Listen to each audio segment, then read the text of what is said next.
के विज्ञापन में कहा जाता है, जिंदगी के साथ भी, जिंदगी के बाद भी। राजनीति में सत्ता सुरक्षा वाले बीमा के लिए ही क्या परिवार के साथ भी और परिवार के खिलाफ वाली नीति अपनाई जाती है?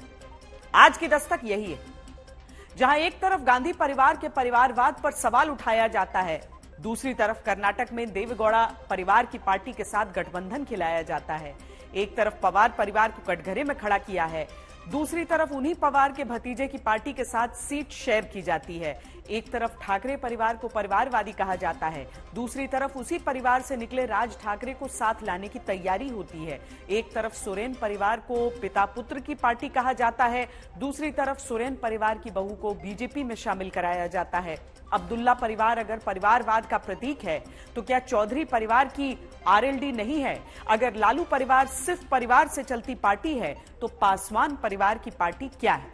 यादव परिवार अगर यूपी का परिवारवादी है, तो राजभर और निषाद परिवार की पार्टी नहीं है।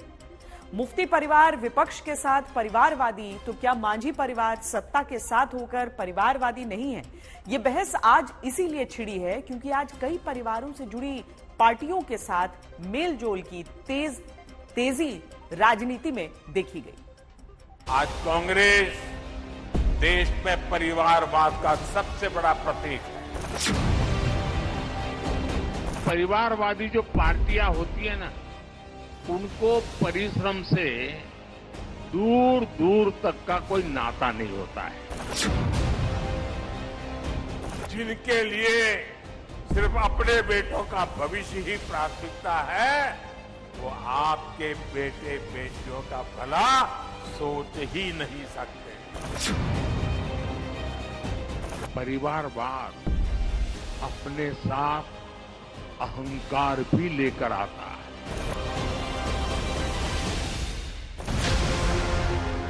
परिवारवाद राजनीति का वो शब्द जिसके कटघरे में बीजेपी, गांधी परिवार, ठाकरे परिवार, पवार परिवार, लालू यादव परिवार, यूपी का अखिलेश यादव परिवार, अब्दुल्ला परिवार, मुफ्ती परिवार समेत कई विपक्षी परिवार से जुड़ी पार्टियों को खड़ा करती है। भारतीय जनता पार्टी अकेली पार्टी है जहां पार्टी ही परिवार है। अगर बीजेपी में पार्टी ही परिवार है, तो विपक्ष पूछता है कि उद्धव ठाकरे अगर परिवारवादी, तो राज ठाकरे क्या है? राज ठाकरे से दिल्ली में होती बीजेपी की मुलाकात से क्या परिवारवाद का दाग धुल जाता है?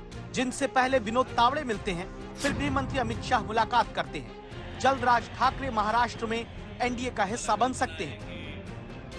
ठाकरे परिवार के पार्टी को ले लेते हैं, ठाकरे सरनेम भी ले लेते हैं और कोशिश करते हैं जनता के बीच में जाएंगे, तो इससे भी कुछ फायदा होने वाला नहीं है। शुरू से ही मैं कहती आ रही हूँ, भारतीय जनता पार्टी महाराष्ट्र की जनता के सामने जीरो है। उनने शिवसेना को तोड़ने का काम किया और गद्दार सेना बनाई, उनके वो शून्य है। जो फिर एनसीपी ली तोड़कर अजीत पवार जी की, वो शून्य है। और राज ठाकरे जी शून्य है ही, तो शून्य शून्य शून्य शून्य शून्य ही रहेगा। राज ठाकरे की पार्टी 2009 में लोकसभा चुनाव 11 सीट पर लड़ी, 4% वोट मिले, जीत कहीं नहीं। 2009 विधानसभा चुनाव में एमएनएस 13 सीट जीत पाई थी। 14 के लोकसभा चुनाव में राज ठाकरे की पार्टी का वोट घटकर 1.5% हो गया। सीट इस बार भी एक भी नहीं मिली। विधानसभा में भी सीट घटकर 1 हो गई। 19 का लोकसभा चुनाव राज ठाकरे की पार्टी ने लड़ा ही नहीं। भाजपला आज जरूरत आहे म्हणून ते सगळ्यांना महत्व देतात, पण जेव्हा जरूरत नसते तेव्हा बाजूला इतर पक्षांना टाकलं जातं। ह्या गोष्टीची जाण ठेवून उत्तर भारत के श्रमिकों को, गरीब लोगों को जब पीट रहे थे, तब आप इनका विरोध कर रहे थे। अब उसी राज ठाकरे को आप अपनी गोद में बिठा रहे हो, गठबंधन में साथ में ले रहे हो। यह अजीब राजनीतिक मजबूरी बन गई है। कहां है भारतीय जनता पार्टी की नैतिकता? राज ठाकरे अगर एनडीए में आ जाते हैं, महाराष्ट्र की स्थिति कुछ ऐसी दिखेगी जहां ठाकरे परिवार के पिता पुत्र उद्धव और आदित्य इंडिया गठबंधन के साथ हैं और ठाकरे परिवार के राज एनडीए के साथ होंगे। पवार परिवार के पिता पुत्र इंडिया गठबंधन के साथ हैं, तो अजित पवार और उनका परिवार एनडीए के साथ। तो फिर कौन परिवारवादी पार्टी होगी, कौन नहीं? परिवार और पार्टी चाहे ठाकरे की हो या पवार की, दोनों में ही सत्ता संघर्ष में कलह मची। पार्टियां टूटी, फायदा बीजेपी पाई, आरोप पार्टी तोड़ने के बीजेपी पर लगे। हमने कोई पार्टी को नहीं तोड़ा है। बहुत सारी पार्टी पुत्र पुत्री मोह में टूट गई है।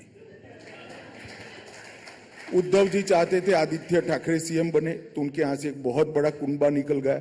पवार साहब भी अपनी बेटी को नेता बनाना चाहते थे, बहुत सारे लोग इससे सहमत नहीं थे, वो निकले। अब हमने तोड़ा, ऐसा मत करो। पुत्र पुत्री मोह ने एनसीपी और शिवसेना को तोड़ा है। बीजेपी परिवारवाद की राजनीति की परिभाषा में एक नजरिया अलग भी रखती आई है। कहती है कि क्या कि एक परिवार के कई लोग चुनाव लड़े और जीते, ये परिवारवाद नहीं, बल्कि एक परिवार ही पार्टी का अध्यक्ष बने, वही परिवार पार्टी के लिए फैसला ले। बीजेपी के अनुसार परिवारवाद ये है। इसी परिवारवाद के कटघरे में बीजेपी झारखंड के सोरेन परिवार को भी खड़ा करती आई है। पर इसी परिवार की बहू आज बीजेपी में शामिल हो गई और पंजाब में बादल परिवार की पार्टी से बातचीत मजबूती से बीजेपी की चल रही है। अगर किसी परिवार में अपने बलबूते पर जन समर्थन से एक से अधिक अनेक लोग अगर राजनीतिक क्षेत्र में भी प्रगति करते हैं, उसको हमने कभी परिवारवाद नहीं कहा है। हम परिवारवाद की चर्चा वो करते हैं जो पार्टी परिवार चलाता है, जो पार्टी परिवार के लोगों को प्राथमिकता देती है, जो पार्टी के सारे निर्णय परिवार के लोग ही करते हैं, वो परिवारवाद है। तो क्या इस परिवारवाद की ही श्रेणी में झारखंड का सोरेन परिवार भी आता है, जिनकी बहू सीता सोरेन की तस्वीर आप शिबू सोरेन के साथ देख रहे हैं? वो सीता जो अब बीजेपी में शामिल हो गई। एक और ताकत भारतीय जनता पार्टी की बढ़ी है और आने वाले दिनों में लोकसभा के बाद जो तुरंत चुनाव होते हैं हरियाणा, महाराष्ट्र और झारखंड, उसमें इसका एक अलग असर तो दिखेगा। झारखंड में भी अब सोरेन परिवार दो गठबंधनों में बंट चुका है। एक तरफ हेमंत सोरेन सब परिवार इंडिया गठबंधन के साथ है और दूसरी तरफ शिबू सोरेन के दिवंगत बेटे दुर्गा सोरेन की पत्नी सीता सोरेन अब बीजेपी के साथ। दुर्गा सोरेन जी को सम्मान के नाते भी मुझे कोई पोर्टफोलियो भी नहीं दिया गया और पार्टी से मुझे हमेशा अलग थलग रखा गया, जिसके कारण कोई सहयोग नहीं मिलने के कारण मेरा जो मकसद था, जो मेरे पति का भी जो सपना था, उसको भी मैं पूरा नहीं कर पा रही थी। इतिहास गवाह है, झारखंड मुक्ति मोर्चा जिन लोगों ने भी छोड़ा, एक आध अपवाद को छोड़ दीजिए, तो सभी लोगों की राजनीतिक जो कैरियर है वो दांव पर लग गया। ये तो परिवार की बहू है, हम लोगों की सम्मानित विधायिका है, हम चाहेंगे ये अपने निर्णय पर पुनर्विचार करें। झारखंड में सोरेन परिवार की बहू बीजेपी के साथ आई तो पंजाब में बादल परिवार की पार्टी के साथ फिर से दोस्ती के रास्ते मजबूत हो रहे हैं। राज्य स्तर पर बीजेपी नेताओं का दावा है कि बादल परिवार की पार्टी के साथ बातचीत जारी है। अकाली दल का कहना है कि 22 मार्च की बैठक के बाद आगे फैसला होगा।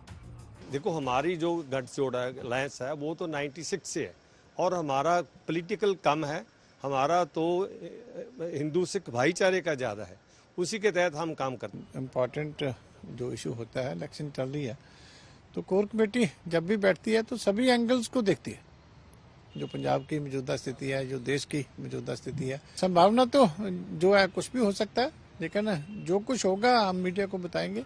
आज मेरे लिए ये कहना कि किसके साथ अलायंस हो रहा है, किसके साथ नहीं हो रहा है, ये थोड़ा मुश्किल है। 2019 में अकाली दल और बीजेपी साथ ही लोकसभा चुनाव लड़े थे। 1997 से बादल परिवार और बीजेपी की दोस्ती चलती आई, जो 2020 में 3 कृषि कानूनों को लेकर टूटी थी। कल से देश में जब पहले चरण का नामांकन शुरू होना है, तब कुछ बातों पर गौर करिए। बादल परिवार के साथ गठबंधन हो जाता है तो 4 साल बाद बीजेपी के साथ दोबारा शिरोमणि अकाली दल एनडीए में लौट आएगा। ऐसी ही चर्चा उड़ीसा में है, जहां अगर बीजेडी और बीजेपी के बीच फाइनल गठबंधन हो जाता है तो पटनायक परिवार की पार्टी के साथ बीजेपी की दोस्ती 15 साल बाद दोबारा होगी। तमिलनाडु में पीएमके के साथ 10 सीटों पर बीजेपी का समझौता हो चुका है। पीएमके पार्टी 10 साल से एनडीए के साथ ही है। आंध्र प्रदेश में 5 साल बाद नायडू परिवार की पार्टी टीडीपी के साथ बीजेपी ने गठबंधन कर लिया है। उत्तर प्रदेश में राजभर की पार्टी के साथ 2 साल बाद गठबंधन बीजेपी कर चुकी है। जहां एक तरफ बीजेपी तेजी से अपने पुराने साथियों को जोड़ने में जुटी है, दल चाहे छोटा हो या फिर असर चाहे 1-2 सीट तक ही हो, लेकिन बीजेपी इनके साथ गठबंधन में तेजी दिखा रही है। सिर्फ जोड़ने ही नहीं बल्कि मनाने और मनाकर साथ लाने में तेजी दिखा रही है। इसका सबूत बिहार में नजर आया।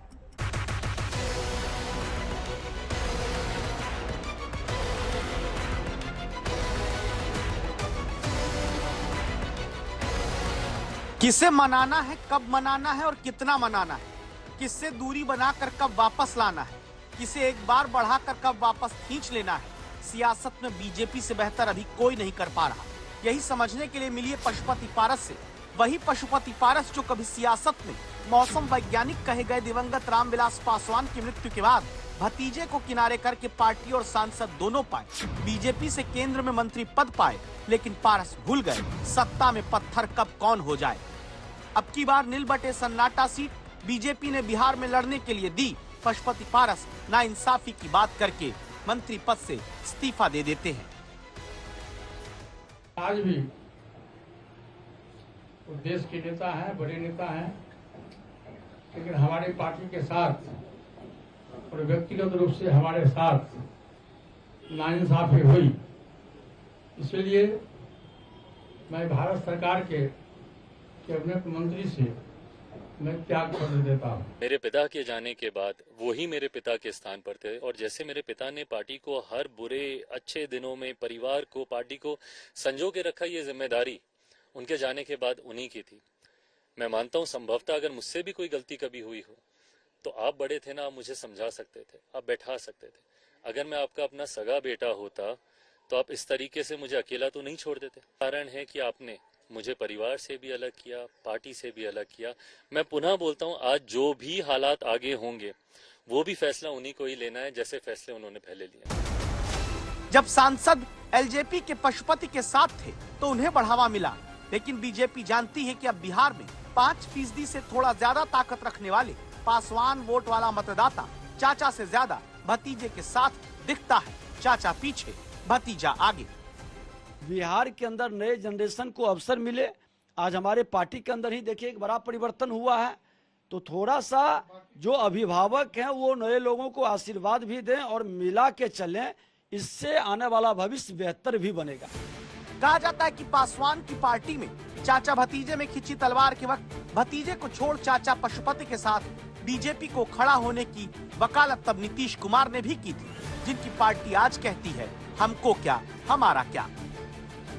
भारतीय जनता पार्टी के केंद्रीय नेतृत्व घटक दलों से संवाद कर रहा था। इसमें जनता दलियों की कोई भूमिका नहीं थी। अब भारतीय जनता पार्टी के केंद्रीय नेतृत्व ने एहसास किया, लोजपा के राष्ट्रीय अध्यक्ष चिराग पासवान जी से समझौता किया। अब पारस जी का क्या फैसला है, पारस जी किस निमित्त जा रहे हैं, वो तो वो ही बता सकते हैं। माननीय नीतीश कुमार जी ने सबका सम्मान किया है। फिलहाल पशुपति पारस पर अब डोरे आरजेडी के नेता भी डाल रहे हैं, इस दलील के साथ कि सहयोगियों को तो बीजेपी कहीं का नहीं छोड़ती। अब पारस जो फिलहाल सियासत में 0 सीट से पत्थर हो गए, वो एनडीए छोड़ेंगे कि नहीं छोड़ेंगे, कोई उन्हें मनाता वैसे दिख नहीं रहा। लेकिन जैसे ही उपेंद्र कुशवाहा की नाराजगी की खबर आई, तुरंत महासचिव विनोद तावड़े मनाने पहुंचे। मनाया भी तो ऐसा मनाया कि कुशवाहा ने तुरंत 40 सीट बीजेपी को जिताने की कस्में सोशल मीडिया पर खा ली है।